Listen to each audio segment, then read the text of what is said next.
देखिए, ईरान में जारी हलचल के बीच अमेरिकी राष्ट्रपति ट्रंप ने रूस के राष्ट्रपति पुतिन को फोन कर दिया है और दोनों ही नेताओं में करीब 1 घंटे की बातचीत यहां पर हुई और खुद ट्रंप ने इस बातचीत को बेहद पॉजिटिव बताया और कहा कि पुतिन ने मदद की पेशकश की। हालांकि उन्होंने इससे ज्यादा कुछ नहीं कहा, लेकिन रूस की तरफ से जिस तरह की खबरें आ रही हैं वो सीधे सीधे मध्यस्थता के ही संकेत देती हैं। क्रेमलिन के सलाहकार के मुताबिक पुतिन ने जंग खत्म करने के कई सुझाव दिए और राजनीतिक कूटनीतिक हल पर जोर भी यहां पर दिया।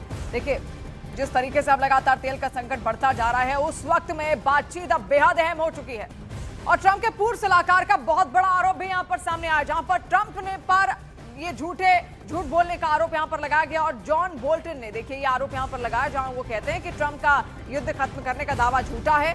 दुनिया भर में शेयर बाजारों में हेरफेर करना चाहते हैं ट्रंप। ये बहुत बड़ा बयान अपने आप में यहां पर आप देखिए, ट्रंप के लिए यह बयान यहां पर दिया गया जॉन बोल्टन की ओर से और ट्रंप पर कई आरोप उन्होंने लगाए और ट्रंप के पूर्व सलाहकार भी रहे हैं जॉन बोल्टन। तो आप समझिए ये क्या किस ओर संकेत देते हुए यहां पर नजर आ रहे हैं जॉन बोल्टन। उनका ये कहना है कि वो झूठ बोल रहे हैं, उनके युद्ध रोकने के तमाम दावे यहां पर झूठ हैं। इसके अलावा दुनिया भर में शेयर बाजारों में हेर फेर करना चाहते हैं ट्रंप, ये आरोप भी उनकी ओर से यहां पर लगाए गए। और आपने देखा बीते दिनों किस तरीके से लगातार कई देशों की शेयर मार्केट्स गिरी हैं, उनमें असर देखने को मिला है और ये सब कुछ हो रहा है तेल की वजह से। तेल की कीमतें जिस तरीके से अगर अब बढ़ेंगी हॉर्मुज़ स्ट्रेट बंद होने के बाद से, हालांकि अमेरिका का कहना जरूर है कि उसके नौसैनिक वहां पर तैनात हैं, स्ट्रेट ऑफ हॉर्मुज़ से कोई भी जहाज गुजरेगा तो पूरी प्रोटेक्शन ईरान से उसको मिलेगी। लेकिन फिर भी अब कई सारी क्रूड कंपनीज ऐसी हैं जो अब नहीं चाहती कि उनके जहाज स्ट्रेट ऑफ हॉर्मुज़ से गुजरें और इसी वजह से तेल संकट गहरा सकता है और अगर ये गहराया तो ऊर्जा पर भी सीधा असर इससे पड़ता हुआ पूरी दुनिया पर, पूरे विश्व पर दिखेगा। अब देखिए, ट्रंप के पूर्व सलाहकार का ये बड़ा आरोप यहां पर आपने देखा। इसके अलावा ट्रंप की तमाम धमकियों के बाद भी अगर ईरान ने खामनेई के बेटे को अपना नया लीडर यहां पर चुना है तो उसका सीधा मतलब ये कि ईरान के पास भी कुछ प्लान ऐसा है जिसकी भनक ना ट्रंप को है और ना ही नेतन्याहू को। ईरान के खिलाफ अमेरिका और इजराइल के युद्ध में अगले कुछ दिनों में बहुत बड़े बदलाव देखे जा सकते हैं। ईरान और ज्यादा आक्रामक हो सकता है और अमेरिका के साथ इजराइल को इस युद्ध के लिए नई रणनीति बनानी पड़ सकती है और इसकी सबसे बड़ी वजह बनने जा रहे हैं मुस्तफा खामनेई। ये 1980 के दशक का वीडियो है। मुस्तफा खामनेई की उम्र तब करीब 17 साल थी। वो ईरान के रेवोल्यूशनरी गार्ड्स का हिस्सा थे। माथे पर लाल पट्टा बांधे ये मुस्तफा खामनेई हैं। तब उनके पिता अयातुल्लाह अली खामनेई ईरान के राष्ट्रपति थे और राष्ट्रपति का बेटा तब सद्दाम हुसैन के इराक के खिलाफ युद्ध लड़ रहा था। मुस्तफा खामनेई तब IRGC की हबीब इब्ने मज़ाहिर बटालियन का हिस्सा थे। इसके बाद 2009 में मुस्तफा खामनेई ईरान की बसिज फोर्स के कमांडर बने, जिससे ईरान के सुरक्षा तंत्र को वो बहुत अच्छी तरह से समझते हैं। युद्ध के बीच नया सर्वोच्च नेता चुना जाना ईरान में बहुत बड़ी चुनौती रही है। पूरी दुनिया जानना चाहती है कि मुस्तफा खामनेई क्या करने वाले हैं, उनकी नीतियां क्या होंगी, वो ईरान को किस राह पर ले जाएंगे और उसके तौर तरीके क्या होंगे। जब मुस्तफा खामनेई के पिता अयातुल्लाह अली खामनेई ईरान के सर्वोच्च नेता बने तब उनकी उम्र करीब 50 साल थी। जब अयातुल्लाह मुस्तफा खामनेई ईरान के सर्वोच्च नेता बने हैं तब उनकी उम्र 56 साल है। नए नेतृत्व के साथ ईरान ने ठान लिया है कि पलटवार बहुत हिसाब से किया जाएगा। मुस्तफा खामनेई की लीडरशिप ने ईरान में नई जान डाल दी है। तेहरान में तेल के अड्डों को जलाए जाने के बाद जो मायूसी ईरान की हिम्मत पर दबाव डाल रही थी, अब वो हिम्मत 2 गुनी ताकत के साथ इजराइल पर फाइनल असॉल्ट के लिए तैयार है। अमेरिकी अड्डों को पूरी तरह तबाह करने तक ये युद्ध तेज होता रहेगा। ईरान का युद्ध 3 स्टेज में चल रहा है। सबसे पहले उसने खाड़ी में अमेरिका के अड्डों को तबाह करना शुरू किया। रडार से लेकर कम्युनिकेशन सिस्टम और नेवल बेस से लेकर दूतावास को सबसे बड़ा टारगेट बनाया गया।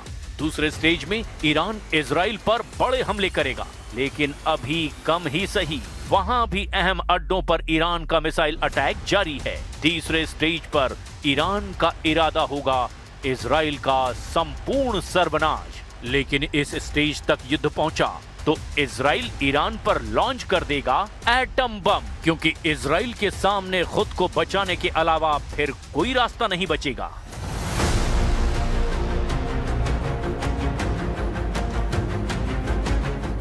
खाड़ी देशों में अमेरिका को कमजोर करना, उसके मिलिट्री अड्डों को मिट्टी में मिला देना,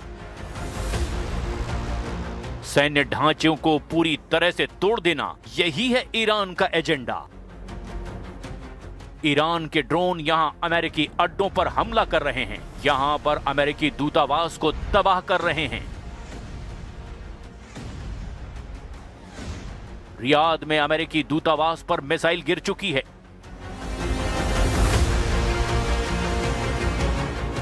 सऊदी अरब में प्रिंस मोहम्मद बिन सलमान को ईरान ने वार्निंग दे दी है। चेतावनी है कि अमेरिका को बाहर निकालो, नहीं तो ईरान एक एक कोने में बारूद भर देगा। ईरान के कामिकाज़े ड्रोन अटैक में सबसे आगे हैं। यूएई यानी संयुक्त अरब अमीरात में अमेरिका के कॉन्सुलेट पर शाहिद ड्रोन से हमला किया गया। दुबई में लगातार हुए हमले। यूएई में अमेरिका का अल धाफरा एयरबेस ईरान के टारगेट पर है और यहां कई कम्युनिकेशन रडार तबाह किए जा चुके हैं। यूएई में ज्यादातर हमलों में ईरान ने अपने शाहिद ड्रोन का ही इस्तेमाल किया है। ऐसे ही बहरीन में ईरान ने अमेरिका की 5वीं फ्लीट के अड्डों को जलाकर राख कर दिया है। 1995 में तैयार किया गया ये अड्डा अब नहीं रहा, कुछ भी बाकी नहीं बचा है। बहरीन में अमेरिका को सबसे बड़ा नुकसान हुआ है। कतर में अमेरिका के अल उदैद एयरबेस को बहुत मार पड़ी है। यहां अमेरिका के एक एक सिस्टम को जड़ से उखाड़ दिया गया है। ईरान के हमलों ने कतर में मौजूद उसकी सेंटकॉम यानी कि मध्य कमान के हेडक्वार्टर के सैकड़ों टुकड़े कर दिए हैं। अगले 24 घंटे इस युद्ध के लिए बहुत खतरनाक होने जा रहे हैं, क्योंकि मुस्तबा खामनेई का फैसला या तो ईरान को इस युद्ध में जिता देगा या फिर ईरान को ये नई लीडरशिप कामयाबी की जगह नाकामी की राह पर मोड़ देगी।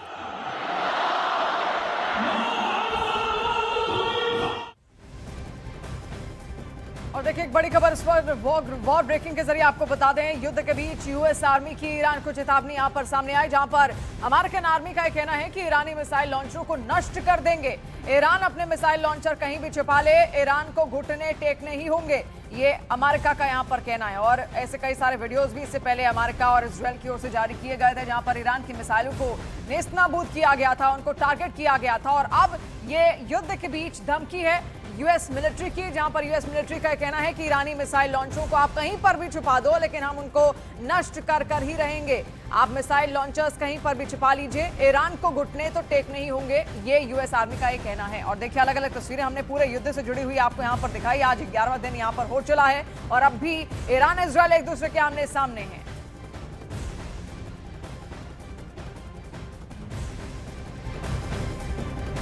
और देखिए कतर के प्रधानमंत्री शेख मोहम्मद बिन अब्दुर्रहमान अल थानी ने ईरान पर बड़ा हमला बोला है। पीएम ने कहा है कि ईरान ने खाड़ी देशों पर मिसाइल और ड्रोन अटैक कर पूरे क्षेत्र के भरोसे को तोड़ दिया। और स्काई न्यूज से बातचीत में उन्होंने इसे ईरान की खतरनाक भूल बताया। देखिए लगातार इस बात की अटकलें यहां पर थी कि अगर ईरान इस तरीके से अरब देशों पर हमला करेगा, भले ही वो यूएस मिलिट्री बेसिस पर यह हमला कर रहा है, लेकिन उनकी जमीन का तो इस्तेमाल किया और इससे क्या भरोसा टूटेगा। इसको लेकर कई सारे एक्सपर्ट्स के साथ हमने डिस्कशन भी उस वक्त किया था, तो भी यही बातें निकलकर सामने आ रही थी। और अब तो कतर के प्रधानमंत्री शेख मोहम्मद बिन अब्दुर्रहमान अल थानी ने खुद इस बात को कह दिया है कि उन्होंने ये कहा कि ईरान ने खाड़ी देशों पर मिसाइल और ड्रोन अटैक कर पूरे क्षेत्र के भरोसे को तोड़ दिया है। अब स्काई न्यूज से एक बातचीत यहां पर उनकी ओर से की गई और उसमें उन्होंने इस बात का जिक्र किया और उन्होंने इसे ईरान की खतरनाक भूल बताया।